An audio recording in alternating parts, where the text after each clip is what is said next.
Well, hello. In this video, I will introduce why a company makes a budget. Why does a company make a budget? There are certain things you have to include in your perspective as a company when wanting to making a budget. A budget is in many ways something the company makes in order to secure themselves in the future. If a company's annual report is the past, then the budget will always focus as the future. If we have the annual report of the last year, we have the profit and loss account and we have the balance sheet. And if you look at a budget, then you should say, okay, what can influence a budget? In this way, you can see, okay, last week here in 2016, we had the US election. The US election, we saw that Donald Trump, he won the US election against Hillary Clinton. Donald Trump has a good relationship with Vladimir Putin, the Russian president. These two are seen in many ways in the West to have a better connection than what we saw between Vladimir Putin and Obama, and what we have seen with the President Obama. In many ways, many US companies doing business in Russia at the moment can face an easier future with less struggles, less regulations. In many ways, this is an external circumstances that actually influences the US companies. You can see, okay, but we have a Danish company called Vestas. Vestas, they produce wind turbines.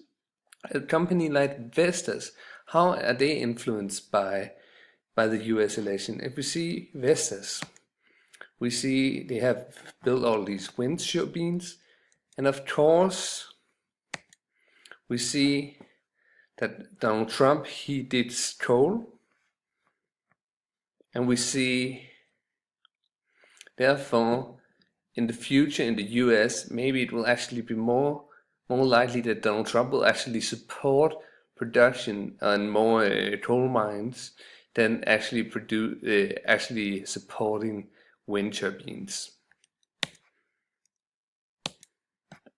Then we see a company at Vestas. Where should they go? Where should they really look for business? But if we look at the top 10 wind energy countries in the world, we see China is number one.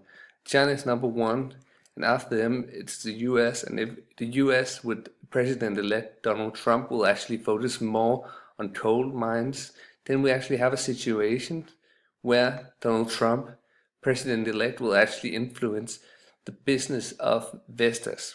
So Donald Trump was elected saying wind turbines are not only killing millions of birds, they are killing the finances and environment of many countries and communities. This way, he actually, in his election campaign, actually focused on, okay, if he would be elected, he would actually not focus on investment in renewable energy, but he would go back to focus on investments in coal mines. If we see internal circumstances that can also influence a company and how they actually try to make the budget, we see circumstances. If the company experiences a slowdown, they're not reaching the profit that they're actually expecting, they can actually choose to, okay, we will fire some people. We will fire people in order to lower our fixed costs. You can also say, okay, we are experiencing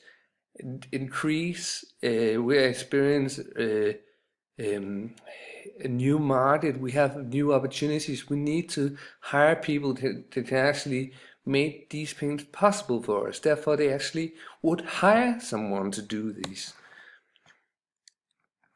Then we have the external and internal circumstances that can actually influence it, and we know that, of course, in budgeting we have the direct method and we have the indirect method.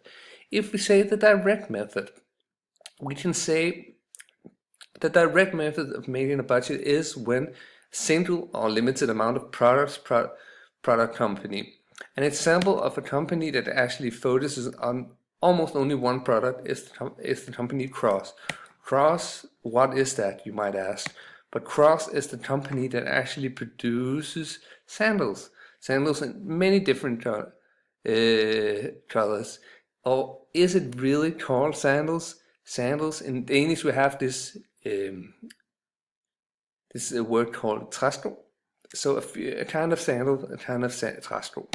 If we look at the direct method, the direct method, then we can say if we have a trading company and we draw up the following budget, expectations regarding a product known as Tella for the year ahead of 2014. Sales price, we have sales promotion cost, we have sales volume. Then we have preliminary calculation, we have the cost price, we have sales commissions, and we have the variable unit cost.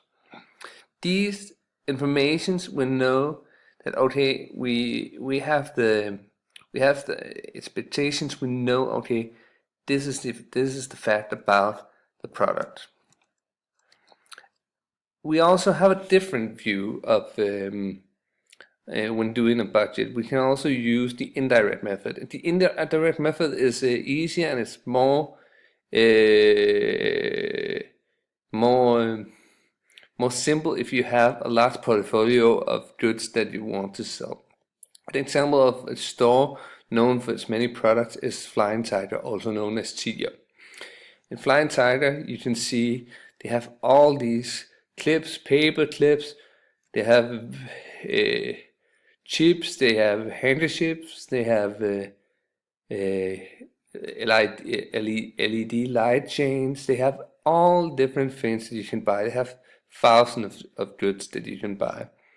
In this way, when we use the indirect method, we more look at okay, do we experience an increase in net turnover in total, change in volume in total, cost of sales, change in price in total, change in volume in total. This means that instead of actually being told that okay, this product will sell this and this and this, we experience and we are told okay how much in total of the product. Then we can say okay, can we be very specific when using the indirect method? No, we can't, but we can actually use the knowledge to actually make a budget that actually will help us in the year ahead. Then, of course, there's also an idea with a liquidity budget, and a liquidity budget is if we have a hairdresser called Zigzag is now considering a budget for 2016 and needs to draw up both profit and loss budget and a liquidity budget.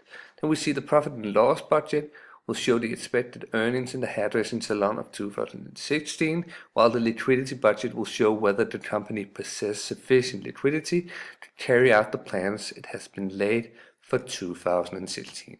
If we see profit and loss budget first, then we see okay, we experience an income of hairdressing to increase by say 350,000. We experience salary are expected to increase by 255. Sales of hair products 40%. Consumption of hair products expected to increase by 30%. Cash fixed costs are expected to increase by 5%. In addition, the budget allows for the following for 2016. Depreciation is expected to be 50,000. Interest costs are expected to total 30,000.